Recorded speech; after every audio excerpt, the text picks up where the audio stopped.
함께 나눌 하나님 말씀은 사도행전 27장 24절 한 절 말씀만 같이 읽도록 하겠습니다. 신약성경 사도행전 27장 24절 한 절 말씀만 같이 읽도록 하겠습니다.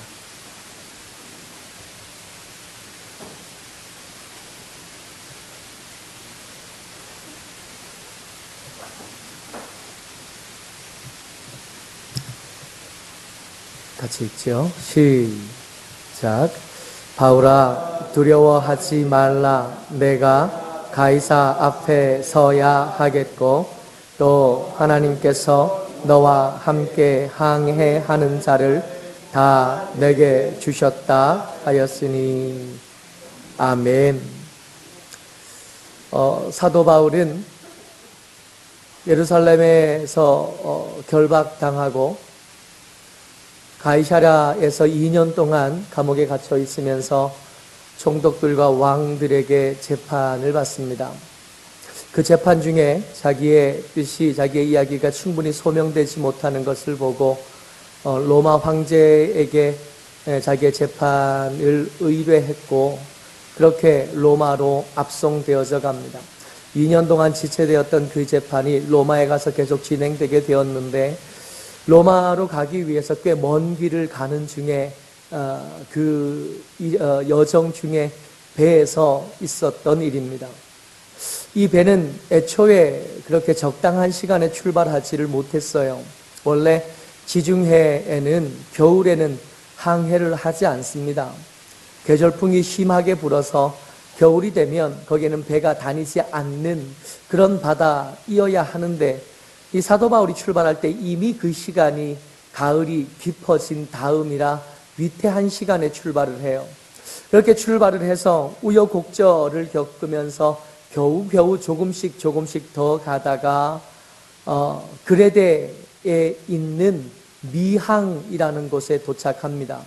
그리고 선택의 기로에 놓이게 돼요. 이 미항은 작은 항구라 꽤 많은 사람이 타고 있는 이 배의 모든 일행들이 거기서 겨울을 지내기에는 여러모로 불편한 것이 많았습니다. 아마 숙박업소가 모자랐을 거고요.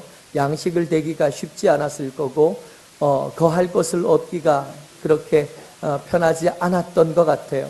그래서 무리를 해서 조금 더 가면, 같은 섬 안에 조금 더 가면 베닉스라고 하는 항구가 있는데 거기까지만 어떻게 좀 가보자 하고 의견을 낸 겁니다. 사도 바울이 그 의견을 들으면서 아니다, 더 가지 않는 게 좋겠다. 여기서 머물러야지. 안 그러면 화물과 배와 두 사람의 목숨까지 위험할 수 있겠으니까 더 가지 않는 게 좋겠다 그래요. 근데 이 백부장이, 이 바울의 호송을 책임질 백부장이 그 말을 들어주지 않는 겁니다. 이 배에는 여러 종류의 사람들이 타고 있었는데 백부장이요. 이 백부장의 이름은 율리오라고 성경에서 기록해요. 이 율리오는 고민이 많아요. 자기가 이 배의 운행을 결정할 수 있는 권력은 가졌지만 지식이 제대로 없습니다. 바울을 향하여 호의는 가지고 있지만 선주들과 또 그 선장의 의견을 마냥 무시할 수도 없습니다. 머물 거냐 갈 거냐 고민하다가 선주는 가는 것으로 결정을 하고 말죠. 또 누가 타고 있냐면 배 사공들이 타고 있습니다. 이 배 사공들은 아마 고용된 사람이에요. 돈 받고 일하는 사람들. 이 사람에게 중요한 것은 배도 아니고요. 이 사람들에게 중요한 것은 짐도 아닙니다. 이 사람들에게 중요한 것은 이 배에 누가 탔는가도 아닙니다. 어떻게 하면 이 위험한 계절에 안전하게 육지로 내릴 수 있겠나? 자기 생명을 위해서라면 뭐든지 할 수 있는 이기적인 사람들, 배의 사공들입니다. 그리고 이 로마로 바울을 압송하는 이 일에 함께한 군인들이 있어요. 이 사람들은 전쟁에 익숙한 사람들입니다. 사람을 죽이는 일에 꺼리낌이 없고요. 사람을 죽이는 일에 훈련된 사람들입니다. 자기들의 생명을 지키기 위해서라면 얼마든지 사람들을 죽이는 것에 꺼리낌 없이 행할 수 있는 사람들, 군인들 이 배 속에 타고 있어요. 그리고 죄수들, 그 죄수들 중에 바울이 속해 있고요. 이 배에 타지 않았어야 될 몇 사람들이 더 타고 있는데 건강하지 못한 바울을 위해서 기꺼이 이 배에 동승한 의사 누가가 같이 타고 있고요. 가는 길이 비슷해 함께 동승한 아리스다고가 함께 있습니다. 그리고 이 배는 미항에서 출발하자마자 유라굴로 미친 바람 광풍을 만나게 됩니다. 여러분 주의하셔야겠어요. 우리의 평안한 삶이, 우리의 꿈꾸고 기대하던 삶이 망가지는 데 필요한 시간은 그렇게 오래 걸리지 않습니다. 수십 년을 준비했어도 순식간에 그 길은 망가질 수 있고 부서질 수 있습니다. 미항에서 출발했어요. 출발할 때만 해도 베니스까지는 얼마든지 갈 수 있을 만한 순풍이 불어졌습니다. 조금 가다 보니까 이 정도면 괜찮을 것 같다. 그리고 닻을 끌어올렸습니다. 닻을 끌어올리고 얼마 지나지 않아서 바람이 불기 시작하는데 그 사이가 얼마나 짧았냐 하면, 여러분 이 큰 배, 이 배를 끌고 큰 바다로 나가는 중에 닻을 끌어올렸어요. 근데 뭘 못 끌어올렸냐 하면 거룻배를 아직 끌어올리지도 못했던 거예요. 거룻배를 끌어올리지도 못하고 배가 떠내려가기 시작하는데 그 배를 끌어올리기는커녕 배를 통제하지도 못하게 된 겁니다. 순식간에 그렇게 됩니다. 가우디라고 하는 작은 섬을 이렇게 돌아들면서 간신히 거룻배를 끌어올리고는 정신없이 바다에 휘몰아쳐 가기 시작합니다. 그 다음 날 짐을 다 버리고요. 그 다음 날 3일째 되는 날 배를 움직일 수 있는 연장도 포기해야만 했습니다. 배가 가벼워지지 않으면 얕은 암초에 얼마든지 걸려서 넘어질 수 있으니까, 배가 파손할 수 있으니까 배의 짐들 포기할 수밖에 없었고요.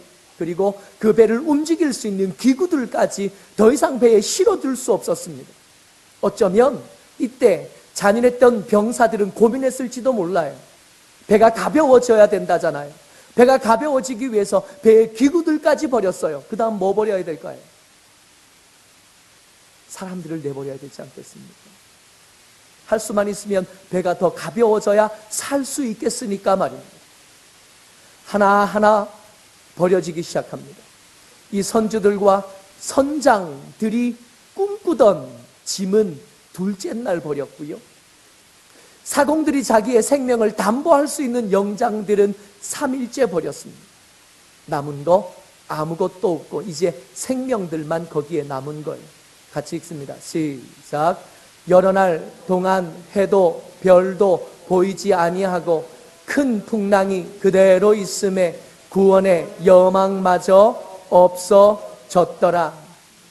여러분, 우리가 꿈꾸던 것, 우리가 기대하던 것, 우리가 바라던 것, 이거 망가지고 이거 부서지는데 걸리는 시간이요, 사공들 3일 걸렸고요, 선주와 선장들요 이틀 걸렸고요. 사실은 이게 이틀 3일이 아니라 닻을 끌어올리는 그 순간에 다 망가지고 다 무너진 겁니다. 유라굴로를 맞이하게 되면 우리 인생 밑바닥까지 다 드러나게 되는 거예요.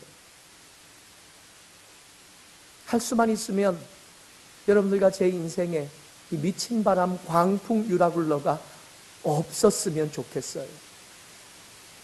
할 수만 있으면 이 미친 바람 만나지 않고 시험에 들지 않고 하루하루를 살다가 우리에게 허락한 시간들을 다 산 뒤에 주님 앞에 평안한 중에 갈 수 있게 되기를 주의 이름으로 축복합니다. 근데 이게 우리의 뜻대로 되지 않는 거예요. 이게 우리의 생각대로 되지 않는 거예요. 유라굴로가 우리 삶 가운데 어느 때나 우리가 예비하지 못하고 준비하지 못한 때 불어닥치게 된다는 거예요. 근데 가만히 생각해 보면 우리가 바라보는 어떤 사람들은요, 우리가 부러워하는 어떤 사람들은 유라굴로 없이 인생을 사는 것처럼 보이는 사람들도 있잖아요. 믿음이 없는데도 말입니다. 믿음이 없는데도 광풍 만나지 않고 인생을 마무리하는 사람들을 때때마다 만나면서 우리가 혼란스러워하는 거예요. 여러분, 어느 편이 좋을까요? 유라굴로 없이, 예수도 없으면서 유라굴로도 없이 그렇게 인생을 그렇게 마무리하는 게 좋을까요? 아니면 차라리 유라굴라를 만나는 한이 있어도 내게 길이 없다는 것이 드러나는 게 좋을까요? 어쩌면 이 배에 탄 사람들은 기회를 얻은 건지도 모르겠습니다. 이 유라굴로를 만나는 바람에 그들이 알게 되었, 내가 길이요 진리요 생명이라 말씀하시는 예수님 아니면 우리에게 길이 없는 건데, 그 삶이 흔들린 적이 없어서, 그 삶의 밑바닥까지 내려가 본 경험이 없어서 자기가 길을 없는데도 없는 줄도 모르고 그렇게 평생을 살다가 그렇게 마무리하는 사람들, 우리가 부러워하는 그 사람들 괜찮은 걸까요? 그렇게 시간이 많이 지나갑니다. 여러 날 지나가는데 며칠쯤 지났을까요? 하나님께서 그 배에 타고 있는 죄수 바울에게 찾아오셔서 말씀하시는, 같이 읽습니다. 시작. 바울아, 두려워하지 말라. 내가 가이사 앞에 서야 하겠고 또 하나님께서 너와 함께 항해하는 자를 다 내게 주셨다. 아멘. 아멘. 하나님께서 바울에게 말씀하셨습니다. 그리고 이 바울이 이 말씀을 붙잡는 순간에 그의 진가가 드러나기 시작하는 거예요. 어쩌면 유라굴라가 없었으면 그는 그저 그냥 재판을 앞둔 죄수일 뿐이었겠지만, 유라굴라에 부딪히고 나니까 이 사람이 가진 길, 이 사람이 가진 진리가 빛을 발하기 시작하는 거예요. 세상이 어두워지면 어두워질수록 작은 촛불이 진가를 드러내는 것처럼 이 바울이 말씀을 붙잡기 시작하니까 그 길이, 그가 가진 진리가 사람들에게 비치기 시작하는 겁니다. 계속해서 같이 읽습니다. 시작. 여러 사람이 오래 먹지 못하였음에 바울이 가운데 서서 말하되, 할렐루야. 여러분, 이 배에 탄 모든 사람들 중에 제일 낮은 사람 누구예요? 사도 바울. 이는 죄수입니다. 거기서 한마디도 내가 라고 말할 수 있는 자격을 못 가져야 되는 사람이 이 죄수예요. 그가 혹시 무슨 말이라도 한다고 해도 그 말에 귀를 기울일 필요가 사실은 별로 없어요. 왜요? 그는 죄수니까요. 근데 유라굴로에 막히고 나니까 사람들의 귀에 이 말이 들리기 시작하고 그가 가진 진리, 그가 가진 길이 사람들 눈에 보여질 기회를 얻기 시작하는 겁니다. 이 사도 바울이 말씀을 들고 일어선 거예요. 말씀을 들고 일어서서 저들에게 말씀을 전하기 시작하는데, 이 전하는 말씀을 전하는 이 과정 중에 여러분들과 제게 주시는 하나님의 메시지가 있는, 이 가을에 우리가 전도하자고 말하려고 합니다. 사실은 이 설교는 작년 이맘때쯤 제가 했던 설교예요. 하나님께서 우리에게 맡겨준 사람이 있다고, 하나님께서 우리에게 부탁하시는 일이 있는데 이 일 어떻게 하면 잘 하겠는가 하는 말씀입니다. 길을 잃어버린 저들에게, 길을 가진 저와 여러분들이 해줄 수 있는 것, 저들보다 덜 배웠어도, 저들보다 덜 가졌어도, 저들보다 누리는 것이 별거 없어도 길 없는 저들에게 내가 곧 길이요 진리요 생명이라 말씀하시는 예수님을 소유한 저들이 해줄 수 있는 것, 아니 우리가 반드시 해야만 하는 것, 그 첫 번째가 저들에게 말해주는 겁니다. 너희들의 가는 길이 잘못됐다. 너희들 가는 길, 그 길 계속 가다 보면 거기에 도무지 헤어나올 수 없는 절벽이 있다. 거기에서 사망을 너희들이 만나게 된다. 거기에 사망에 도착하게 된다고. 같이 읽습니다. 시작. 여러분이요 내 말을 듣고 글에 대해서 떠나지 아니하여 이 타격과 손상을 면하였더라면 좋을 뻔하였느니라. 여러분, 예수 없으면 제대로 된 길 갈 수 없습니다. 여러분, 예수 없으면 저들은 바른 길로 스스로 찾아갈 능력이 없습니다. 그래서 예수 없는 사람들은, 길을 잃어버린 사람들이요, 예수 없는 사람들은 그 길에서 파선할 수밖에 없는 사람들입니다. 저들에게 말해줘야 돼요. 길이 잘못됐다고. 그 길로 계속 가면 안 된다고.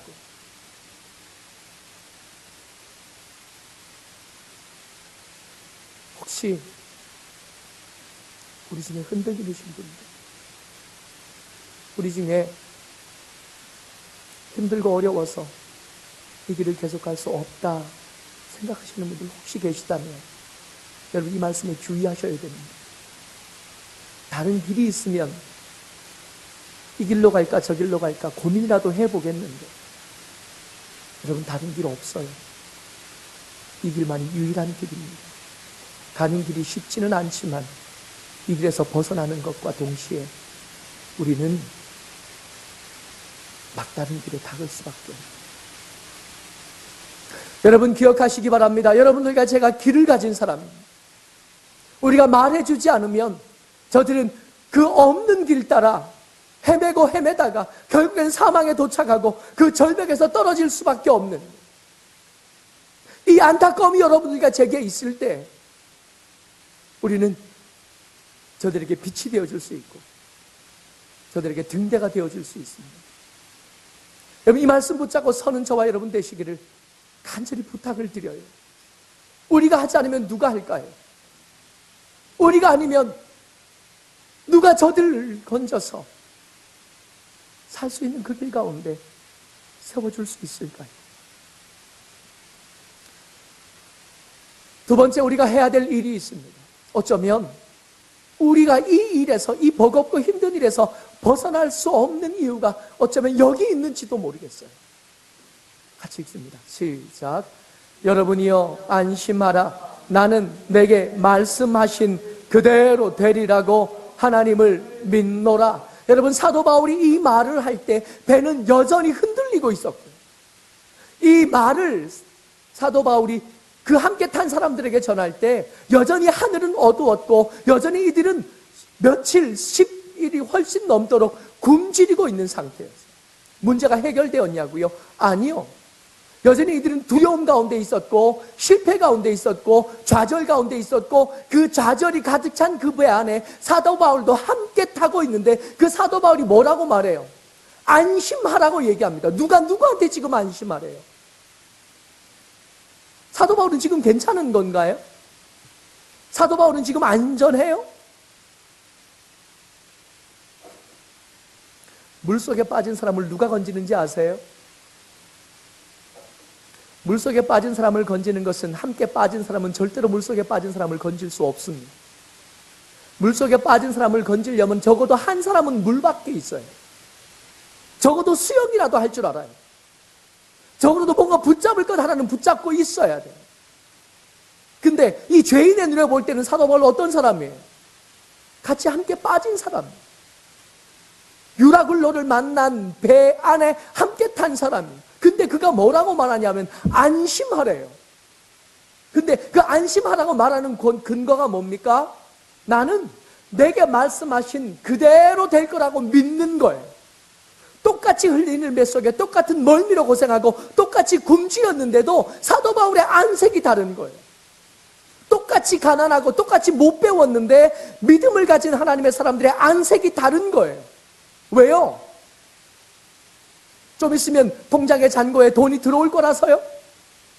내가 지금 아픈데 나는 고침을 받을 거라서? 아니요, 그런 게 아니라 아버지 하나님께서 말씀하셨던 것이 그대로 될 거라고 사도 바울은 믿는 거예요. 그 믿고 보니까 이것은 바이킹하고 그렇게 다르지 않은 거예요.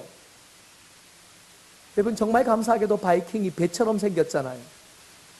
만약에 그 배를 바다에서 탄다고 생각해 보세요. 거기서 하고 즐거워할 수 있을까요? 아니, 돈 주고 그 배를 탈까요? 믿는 구석이 있는 거예요. 이 배가 마치 뒤집어질 것처럼 이렇게 거꾸라져 올라가기도 하지만 다시 반대로 이렇게 올라가서 그 끝까지 가겠지만 믿는 구석이 있는 거예요. 몇 번 하다가 서겠지. 안전요원이 문을 열어주겠지. 저기로 내가 안전하게 내릴 수 있겠지.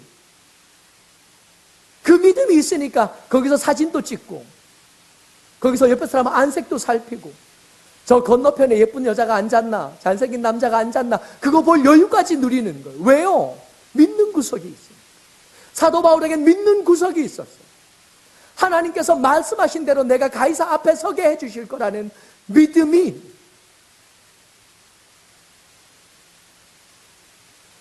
우리가 왜 전도를 잘 못할까요? 아니, 교회 안에 어렵게 들어오신 분들이 왜 교회 안에 정착을 못할까요? 혹시 말입니다, 우리가 믿음을 보여주지 못한 거 아니겠습니까? 저들이 세상에서 미친 바람 유라굴로를 만나서 위태한데, 그 위태해서 길이 있다고 말하는 교회에 들어와 봤는데 말씀은 잘 모르겠는데 옆에 사람 표정을 보호하니까 지 표정이나 내 표정이나 똑같이 죽기 직전 표정.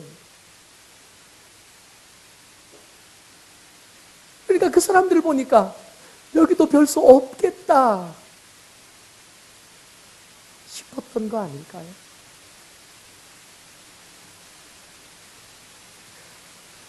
복음을 전하기 위해서 여러분들과 제가 준비해야 될 것은 복음을 잘 설명하는 논리적인 말이 아닐지도 모르겠습니다. 여러분들과 제가 복음을 잘 전하기 위해서 아주 예쁘고 시대 감각에 맞는 잘 만들어진 전도지가 아닐지도 모르겠습니다. 전도축제를 준비하면서 기념품을 뭘로 할까? 그날 음식을 뭘 할까? 이런 고민을 벌써부터 하는데 어쩌면 정말 준비해야 될 것은 그런 것이 아닌 겁니다. 여러분, 저들에게 보여줄 믿음 있습니까?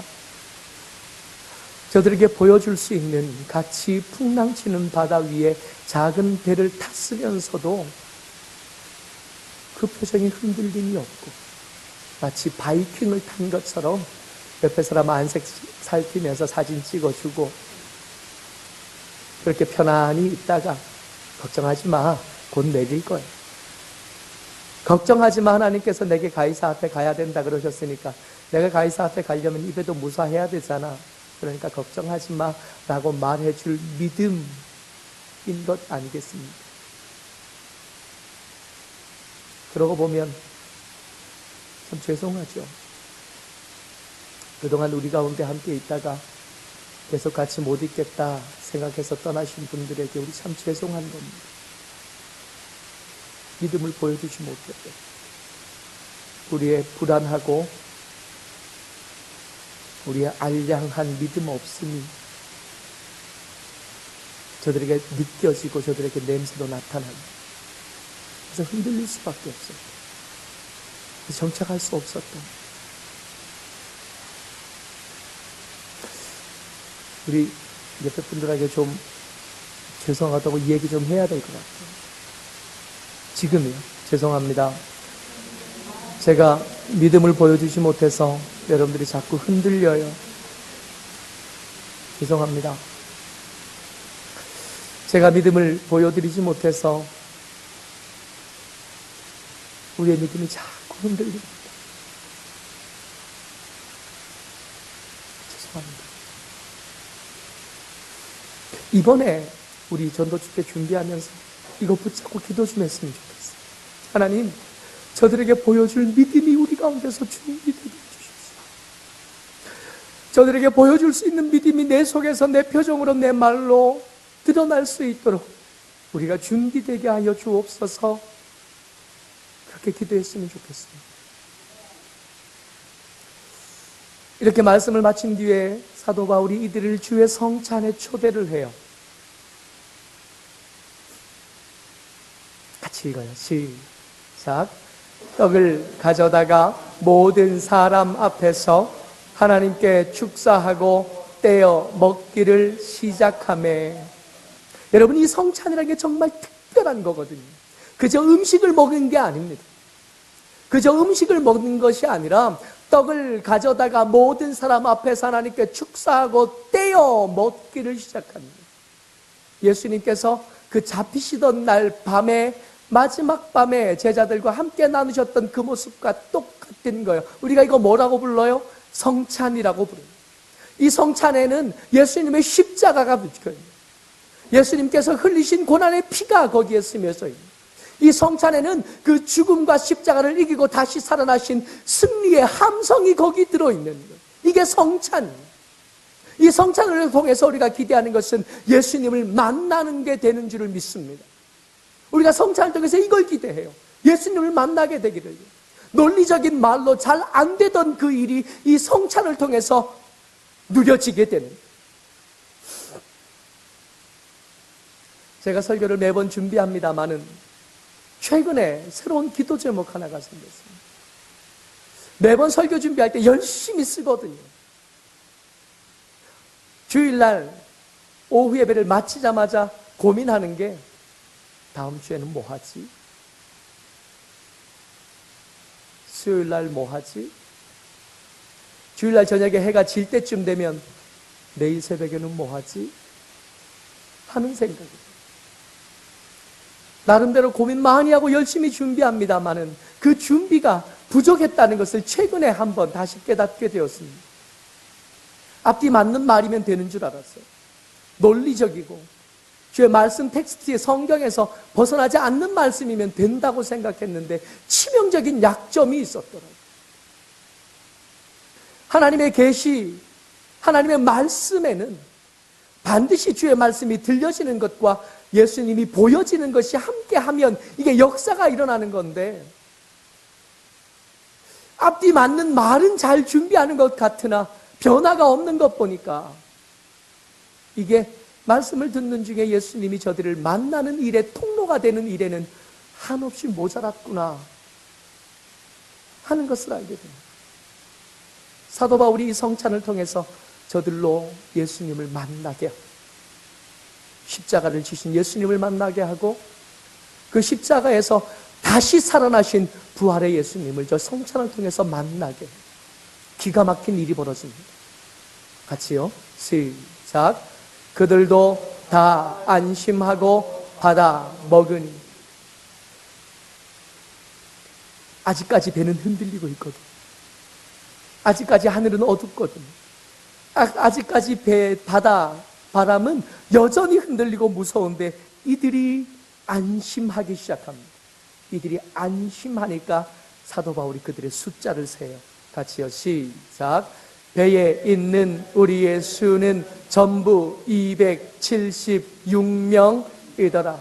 한 사람 한 사람 하나님께서 사도 바울에게 주셨던 하나님의 사람을 저들과 말씀을 나누고 저들에게 믿음을 보여주고 저들과 성찬을 나누면서 한 명 한 명 세어 머릿속에 집어넣고 마음속에 집어넣고 기억하기 시작하는, 이제 이들은 예수 그리스도로 말미암은 공동체가 되었습니다.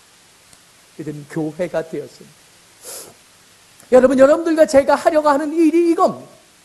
우리에게 맡겨진 사람들에게 길이 잘못되었다고 말해주는, 우리에게 맡겨진 그 사람들에게 우리가 가진 믿음이 얼마나 대단한 건지, 유다굴로를 만났을 때 빛을 잃어버리고 길을 잃어버렸다는 것을 알게 되었을 그때 우리가 가진 믿음이 얼마나 위대한 건지 보여주는, 그리고 저들을 믿음의 만찬, 주의 만찬에 초청해서 예수님을 만나게 해주는. 여러분, 이번이 아닐지 어떻게 알겠습니까? 예수님이 저들을 거절한 것은 아니라 저들의 마음이 닫혀서 못 만나던 예수님이 이번에 그동안에 있었던 수많은 그녀를 통해서 이번에 예수님 만나게 될지 어떻게 알겠어요? 이 설교를 준비하면서 작년에 여러분들 작정하셨던 사람들의 이름을 차분히 다시 한번 읽어봤습니다. 그리고 그 이름들을 여러분들에게 다시 나누어 드릴 거고 거기다가 한 명씩 더 해보자고 여러분들에게 말씀드리려고 해요. 작년에 했던 일을 똑같이 또 하려고 해요.